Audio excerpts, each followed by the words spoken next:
Hi, Jonathan here with Heaven in My Body, wanting to make a video about love.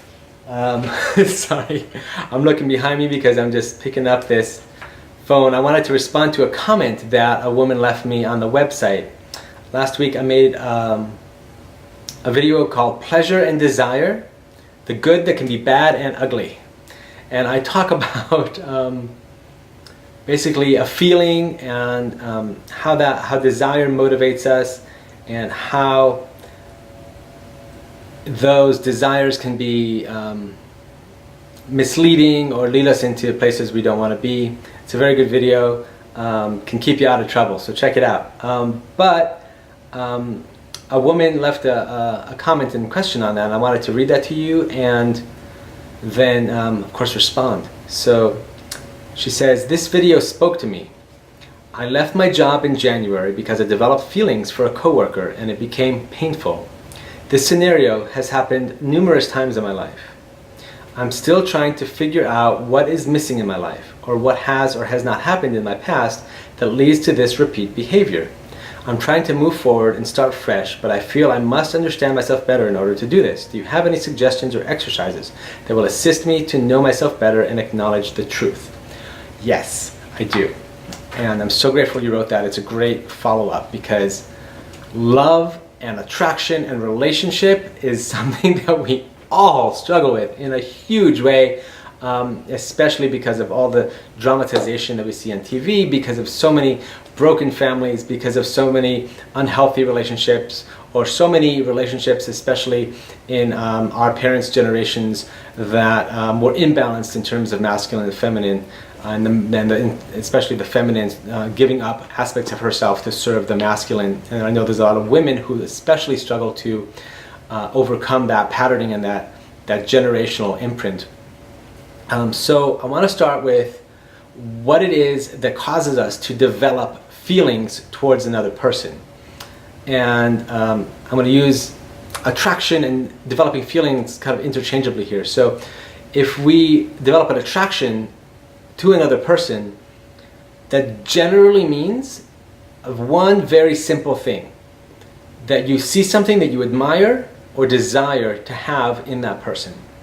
It's not love, it's not the basis of a long-term relationship. It is simply one thing. When you look at that person across the room or that office mate and you think, gosh, they have that amazing confidence and humor that I so desire to see and have in myself, that's when you have an attraction or develop feelings towards that person. And what usually happens there is there's this mystification of the attraction. You don't consciously know why you're attracted to them. So what I do when that happens to me, and don't tell my wife that still happens to me, please. I'm just kidding, of course. Every happily married couple anybody always looks, you look around, you have an attraction to somebody. It's totally natural. So when that happens to me, when I see somebody or meet somebody and I am attracted to them, I have feelings for them in that sense, I ask myself one simple question: what is it that I see in this person that I admire or desire or feel that I lack within myself? And one helpful thing to do, if the jumble of the world and the thoughts are too much to answer that question then and there, later on when you have some quiet space, you can reflect on that, and closing your eyes, imagine yourself in an empty room, like a completely empty room with dark walls, no lights on, just a blank slate, blank space. And when you see that yourself in that space, you invite that feeling that you had. So you invite the feelings that you have, the attraction that you have, the desire that you have to be present, and to start showing, you start to see, start to feel, start to understand in yourself what it is very specifically that you desire in that person. Whether it's, again, maybe it's confidence, maybe it's beauty, maybe it's intellect, maybe it's their great sense of humor, or their ability to golf, better than you. You know, there's a lot of different reasons, and it's all very unique to what you are. So once you've able to identify those specific things, you've demystified the attraction. And now that you've demystified the attraction, you can take it a step further and ask yourself, okay, why do I think that I don't have those qualities? And you can also ask yourself, where does my desire for those specific qualities come from? Because, you know, obviously it can probably comes from a place in the early childhood, whether it's, you know, your dad that had certain qualities that then you then see, and that's very typical of Western psychology to look at that relationship. But it could be anywhere. It could be a teacher, a friend, things you learn to admire in a professor. You, generally speaking, somebody in authority that you admire is going to be a source of something of you believing that you need to have those qualities. Now, you needing and desiring to have those qualities is wonderful. When you pinpoint it, you can learn to develop those qualities. And generally, when you ask yourself these questions and clarify these things, the feelings for that person, the attraction for that person is going to fade away. It doesn't. It simply becomes back to level of, okay, friendship, and maybe I can learn these things from that person, which is great.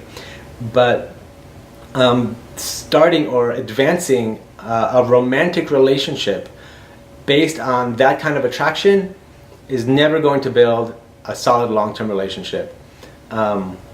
Now there's another aspect specifically that I want to address, and that's the office romance, the kind of the forbidden love aspect.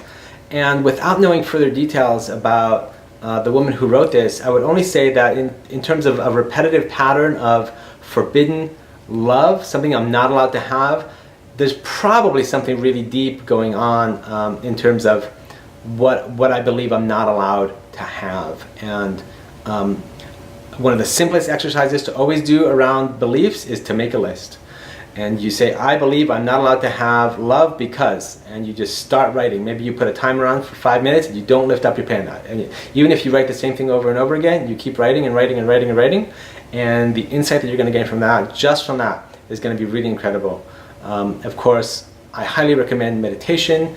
Whenever you have an inquiry of this source, quieting your mind, of course, breathing, deep breathing, and simply inviting that answer to arise from the inner voice, the inner wisdom within you, because struggling to figure it out in your mind is not going to get you anywhere, but inviting it and becoming receptive to the answer, and first and foremost feeling that answer in your body before it becomes verbal is key to getting any answers from that inner voice.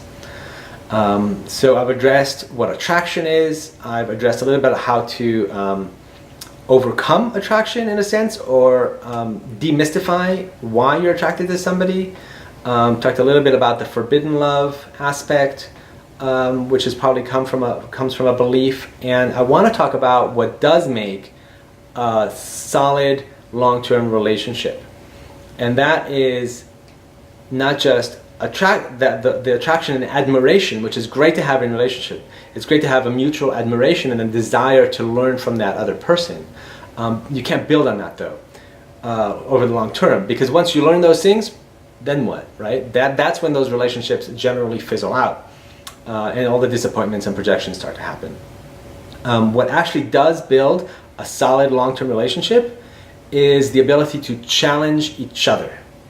Now my wife and I have this in a really beautiful way. We're both spiritual growth oriented. That's our primary focus in life, and we see that from very different perspectives and are constantly challenging each other and pulling each other back to each other's truths and each other's center and hearts. Sometimes it's not very easy to hear that and all, but knowing that we have that solid foundation of trusting our inner voice, following that inner voice, growing spiritually, is what keeps us together, because we're able to see that in each other and continue to grow and challenge each other, as well as just the general other traits that we admire in each other. For example, the aspect of beauty that my wife brings to everything that she does and every space that she creates. You can sort of see it behind me, for example, her desk, and there's kind of that Zen beauty that she brings to any space. So that's, for example, something I admire in her. I love doing that myself, but she's that much better at it than I am. So I'm still a student of hers when it comes to that. So, another example of when it doesn't work out, for example, I had a partner a long time ago, before I met my wife, where her primary focus in life was the intellectual, and my primary focus was the spiritual. And while we got along in so many ways, and so many things were supportive of each other, including how we wanted to make our home, and how we lived in the world, and other beliefs that we shared, and other admirations that we had, we just didn't challenge each other enough in our primary path in life. She really wanted a partner that was on that intellectual plane, that academic type, and I wanted a partner that was much more spiritual. So through much sadness, we decided to part ways, and obviously parted as friends with a great respect for each other. So that is one small thing to look at when it comes to, okay, if I'm attracted to this person, what is that attraction? Demystify it. Is there something that in the long term with that person could potentially help me grow in my primary path of growth? Are they going to meet me in that place? That's the question you want to ask whenever there's somebody you have feelings for. Hopefully that helps. As always, I would love to know your ideas, your further questions. Or if you resonate, just say yes down below. That helps me, motivates me to keep going whenever I see that yes below, if you got something out of this. Thanks again, and hope you have an incredible and wide open, just super fulfilling love life for the rest of your life, all the time, forever.